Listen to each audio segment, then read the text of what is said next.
Allahumma barik wa sallim nahmadu wa nusalli ala rasulil karim amma ba'.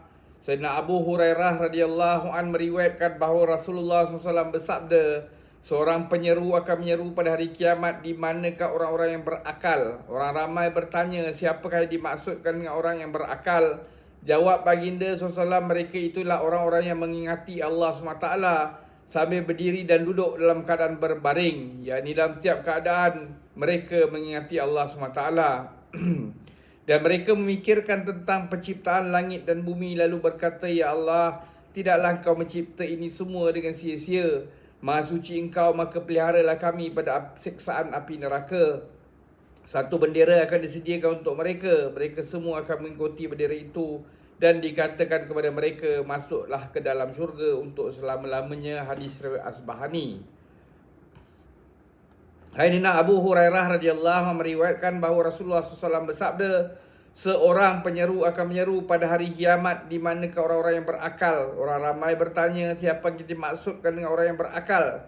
Jawab baginda SAW, mereka itulah orang-orang yang mengingati Allah SWT sambil berdiri dan duduk dalam keadaan berbaring, yakni dalam setiap keadaan mereka mengingati Allah SWT. Dan mereka memikirkan tentang penciptaan langit dan bumi lalu berkata, ya Allah, tidakkah Engkau mencipta ini semua dengan sia-sia?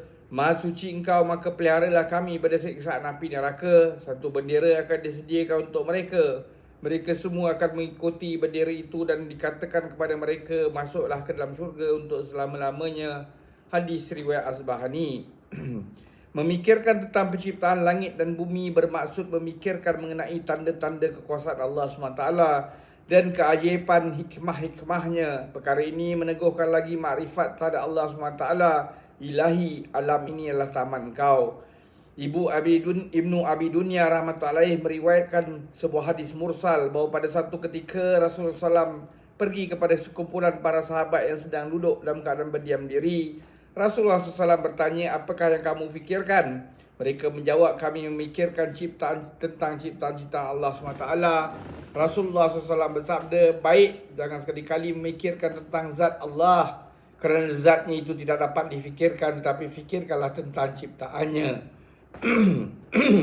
Pada satu kali seorang sahabat berkata kepada Sayyidatina Aisyah radhiyallahu anha, ceritakanlah tentang mana-mana amalan baginda SAW yang luar biasa.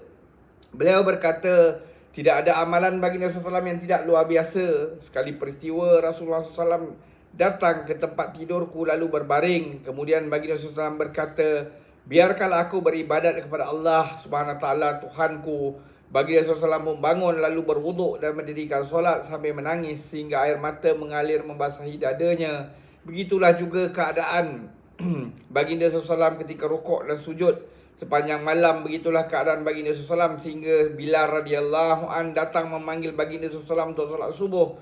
Sahabat berkata, ya Rasulullah, tidakkah telah dijamin keampunan untuk Tuan? Jadi mengapa Tuan menangis begitu sekali? Rasulullah SAW bersabda, tidakkah sepatutnya aku menjadi seorang hamba Allah yang bersyukur?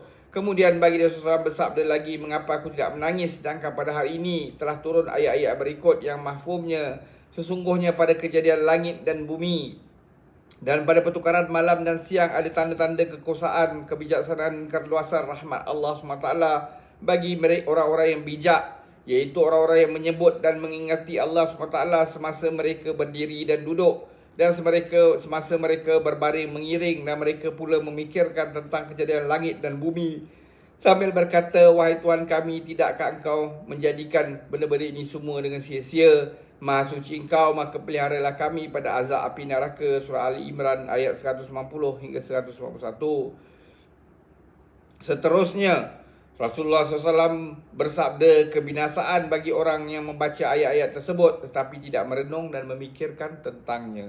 Semoga Allah Taala bagi taufik untuk kita ambil iktibar, amalkan dan sampaikan. Subhanallah bihamdi, subhanakallahumma bihamdika, asyhadu an la ilaha illa anta, astaghfiruka wa atubu ilaik. Subhana rabbika rabbil izzati amma yasifun wa salamun al mursalin walhamdulillahi rabbil alamin. Taqabbalallah.